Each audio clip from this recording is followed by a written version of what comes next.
Exercise 10.3 17th sum f of x equal to x divided by root of 7 minus 3x ன்னு கொடுத்திருக்காங்க.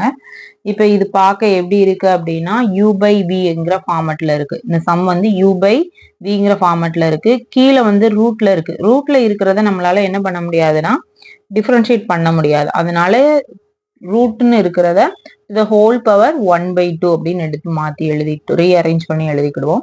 இப்போ next ஸ்டெப்ல இதை வந்து டிஃபரன்ஷியேட் பண்ணிக்கலாம். இது வந்து u by v மெத்தட்ல இருக்கிறதுனால இதை டிஃபரன்ஷியேட் பண்ணா ஃபார்முலா என்னது? v square v u dash minus u v dash. So u v அப்படியே எடுத்து எழுதிட்டோம்.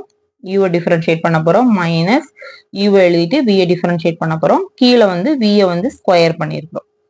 அடுத்த ஸ்டெப்ல என்ன பண்ண போறோம்னா இதை டிஃபரன்ஷியேட் பண்ண போறோம். இங்க வந்து டிஃபரன்ஷியேட் பண்றோம் தானே எழுதி இருக்கிறோம். அடுத்த ஸ்டெப்ல டிஃபரன்ஷியேட் பண்ணி எழுத போறோம். ஸோ எக்ஸை டிஃபரன்ஷியேட் பண்ணா நம்மளுக்கு என்ன மாறிடும்? 1ன்னு மாறிடும். எப்படி? எக்ஸ் பவர் 1ன்னு இருக்கு. அதாவது எக்ஸை வந்து எக்ஸ் பவர் 1ன்னு எழுதிட்டோம்னா நம்மளுக்கு எக்ஸ் பவர் n இருந்ததுன்னா ஃபார்முலா என்னது? n into x power n minus 1. இந்த ஃபார்மட்ல இருந்தா டிஃபரன்ஷியேட் பண்ணா n into x power n minus 1.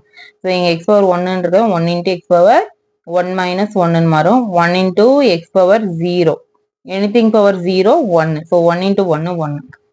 so x differentiate பண்ணா அதோட வேல்யூ வந்து நம்மளுக்கு என்னது? 1 மைனஸ் x அப்படி வச்சுக்கிடுவோம். இது எந்த ஃபார்மட்ல இருக்கு? x பவர் nங்கிற ஃபார்மட்ல இருக்கு. ஸோ ஃபார்முலா என்னது? n into x power n minus 1. So n into x power n minus 1. ஆனா உள்ள என்ன இருக்கு? x இல்ல 7 மைனஸ் 3x வேற ஃபங்க்ஷன் இருக்கு. ஸோ எக்ஸை தவிர வேற எந்த ஃபங்க்ஷன் இருந்தாலும் அகைன் அதை டிஃபரன்ஷியேட் பண்றோம். ஸோ அந்த ஃபங்க்ஷன் டிஃபரன்ஷியேட் பண்ணும்போது 7 டிஃபரன்ஷியேட் பண்ணா 0ன்னு மாறிடும். மைனஸ் 3 அப்படியே எப்படி இருக்கும்? எக்ஸை டிஃபரன்ஷியேட் பண்ணா 1. கீழே பாத்தீங்கன்னா இது ஸ்கொயர்னு எழுதி இருக்கிறோமா? பவருக்கு பவர்ல இருந்ததுன்னா அந்த ரெண்டு பவர்ல உள்ளதையும் என்ன பண்ணணும்? மல்டிப்ளை பண்ணி எழுதணும். So 1 by 2 into 2. அடுத்து நெக்ஸ்ட் ஸ்டெப் பாத்தீங்கன்னா 7 மைனஸ் 3x இந்த இது அப்படியே வந்துடும். இந்த x அப்படியே இருக்கு. இங்க வந்து எல்சிஎம் எடுக்கணும். எல்சிஎம் எடுத்தோம்னா என்ன வரும்? 1 by 2 மைனஸ் 1 வந்து மைனஸ் 1 by 2. அதாவது 1ல இருந்து ஆஃப் போச்சுன்னா ஆஃப் 1ஓட சைன் தான் பெருசு. So minus 1 by 2. 0 minus 3 minus 3. Next ஸ்டெப்ல என்ன பண்ணியிருக்கோம்?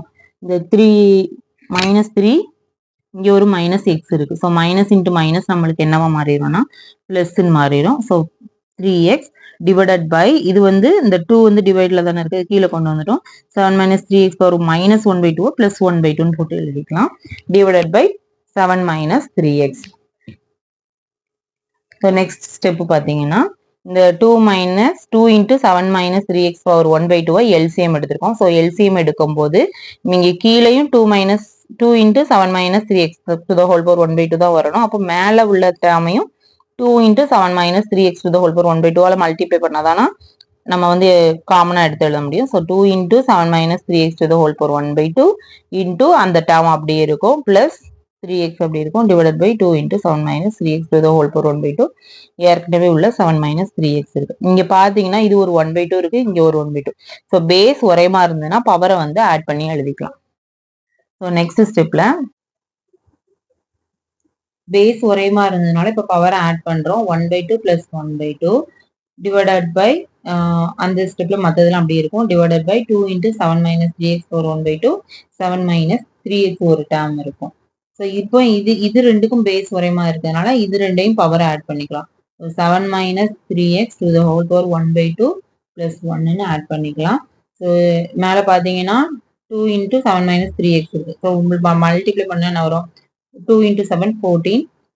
2 into 3 minus 6x plus 3x. கீழே வந்து 1 by 2 பிளஸ் 1 நம்மளுக்கு என்னவாயிரும்?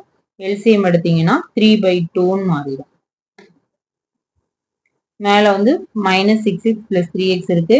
So 6 minus 6x plus 3x add பண்ணோம்னா மைனஸ் 3x. ஸோ நம்மளோட ஆன்சர் என்ன பார்த்தீங்கன்னா 14 minus 3x divided by 2 into 7 minus 3x to the whole power 3 by 2. Thank you. Exercise 10.3 18th sum y equal to tan cos x ன்னு கொடுத்துருக்காங்க. இப்போ இதை differentiate பண்ண போறோம். நம்மளுக்கு ஃபார்முலா என்ன தெரியும்? tan x டிஃபரன்ஷியேட் பண்ணா சீக்கன் ஸ்கொயர் எக்ஸ்ன்னு தெரியும். ஸோ இங்கே எக்ஸ் தவிர வேற இருந்தாலும் கன்சிடர் பண்ண வேண்டாம். ஃபர்ஸ்ட் சீக்கன் ஸ்கொயர் எக்ஸுக்கு பதிலாக காஸ் எக்ஸ் போட்டுக்கலாம். இதை டிஃப்ரென்ஷியேட் பண்ணிட்டு.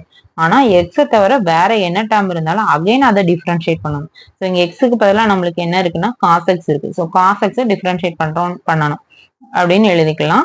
ஸோ நெக்ஸ்ட் ஸ்டெப்ல காஸ் எக்ஸை டிஃப்ரென்ஷியேட் பண்ணா நம்மளுக்கு என்ன வரும், மைனஸ் சைன் எக்ஸ். இந்த டேர்ம் அப்படியே தான் வரும். காஸ் எக்ஸை டிஃப்ரென்ஷியேட் பண்ணா மட்டும் மைனஸ் சைன் எக்ஸ், அதுவும் நம்மளுக்கு ஃபார்முலா தான். அகைன் இந்த மைனஸை மட்டும் முன்னாடி எடுத்து எழுதிட்டு sine x secant square cos எக்ஸ்ன்னு எழுதிக்கிட வேண்டியதான் ரீஅரேஞ்ச் பண்ணி. இதான் அதோட ஆன்சர். தேங்க்யூ.